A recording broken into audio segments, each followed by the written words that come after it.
Hi friends, வணக்கம். Welcome to yoga teaching. இந்த வீடியோவில் வந்து ஷார்ட்ஸ் வீடியோ நம்பர் 4 பார்க்க போகிறோம்.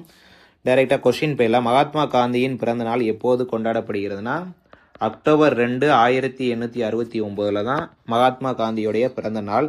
இந்த தினத்தை அனுசரித்து வந்து நம்ம ஐநா சபை வந்து 2007 வந்து சர்வதேச அகிம்சை நாளாக வந்து கொண்டாடப்படுகிறது. அங்கீகாரம் கொடுத்துருக்காங்க ஐநா சபை.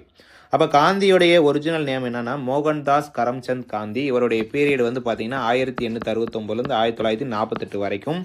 பெற்றோர் வந்து கரம்சந்த் காந்தி புத்லிபாய் அவர்கள். சர்வதேச அகிம்சை நாள் இந்த அக்டோபர் 2ன்றது காந்தியோடைய பிறந்த நாள்னு சொல்லிட்டு ஐநா சபை வந்து அங்கீகாரம் கொடுத்துருக்காங்க 2007. நோட் பண்ணிக்கோங்க. இவருடைய இறப்பு ஜனவரி 30, 1948 நாதுராம் கோட்சே என்பவரால் புதுடில்லியில் வந்து காந்தி வந்து படுகொலை செய்யப்படுறார். அப்போ இந்த கொஸ்டினில் தெரிஞ்சுக்கிறது காந்தியோடைய பிறந்த தினம் வந்து அக்டோபர் 2, 1869 குஜராத் மாநிலம் போர்பந்தரில் தான் பிறந்திருக்கார். பிறப்பு நோட் பண்ணிக்கோங்க. குஜராத் மாநிலம் போர்பந்தர். இவருடைய பிறந்த தினத்தை வந்து ஐநா சபை அங்கீகாரம் பண்ணி 2007 சர்வதேச அகிம்சை நாளாக வந்து அனுசரிக்கிறாங்க. சரிங்களா? Question number 2. இந்திய ரூபாய்க்கான சின்னம் வடிவமைக்கப்பட்ட ஆண்டு வந்து பார்த்தீங்கன்னா 2010 தான்.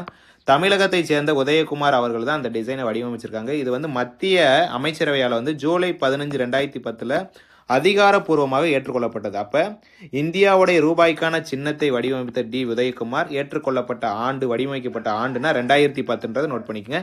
வீடியோ பிடிச்சிருந்தால் லைக் அண்ட் கமெண்ட் பண்ணுங்கள். மறக்காமல் யோகா டீச்சிங் சேனலை சப்ஸ்கிரைப் பண்ணி சப்போர்ட் பண்ணுங்கள். நன்றி.